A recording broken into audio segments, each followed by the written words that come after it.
All right, hello everyone. It is Mr. Sunshine, and as you can see, we've got a dissection going on here. We have dissected the Rolls-Royce ignition switch. We got everything sitting over here looking as only Rolls-Royce could look right now. We've got pins here, and what we had here is very interesting here.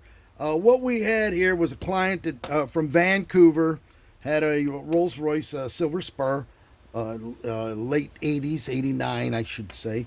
And he had no key for the ignition. Now, it doesn't make sense that this had to have been the original ignition because he sent me the door key. This is the door key. And it was way off. It was way off on the ignition. So it could not possibly have been, even with the other key, the master key, the blank, it wouldn't work. So what we had to do, on these later models, there was no key code at all. Normally, they have a key code stamped on the housing somewhere or a partial, which there was nothing.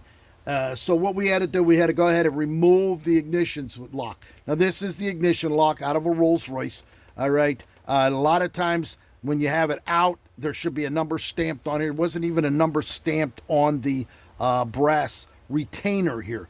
So we went ahead, shimmed the lock out, and got the plug out, and I repinned it, and now it works beautifully. So now his door key is going to fit his ignition, all right, and apparently I would imagine this is going to fit his trunk as well. I'm not going to cut it on the other key because this key is not going to slide into his trunk. It's only this one here. So this key will fit everything on his car, all right, so he'll have one key.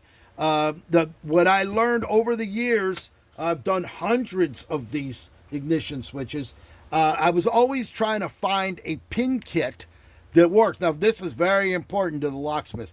We all know that this is a Yale pin tumbler lock.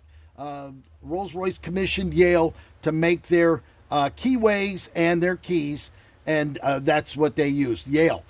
Well, there is no Yale pin kit that I could find that matches. But what I did find that fits perfectly is a VP7070P-1 national cabinet lock.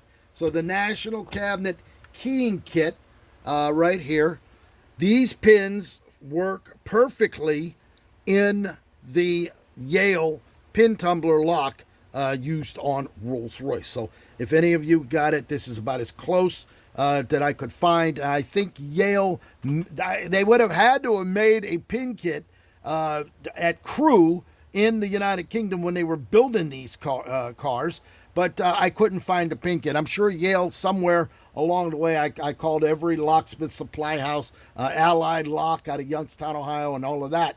And I even called Yale, and they said it was so far back they couldn't even go back that far.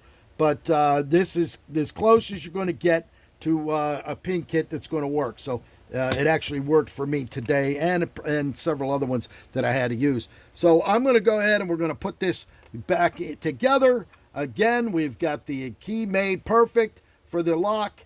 And now we're going to go ahead and put the pin back in here for the buzzer. That goes back on here. And then we're going to reassemble it inside the mechanism here and get us back up and running so I can get this shipped back to Vancouver and get it going. So there it is, Mr. Sunshine, Rolls-Royce Technician Eddy coming to you live right here, right now in sunny South Florida. Thank you for watching.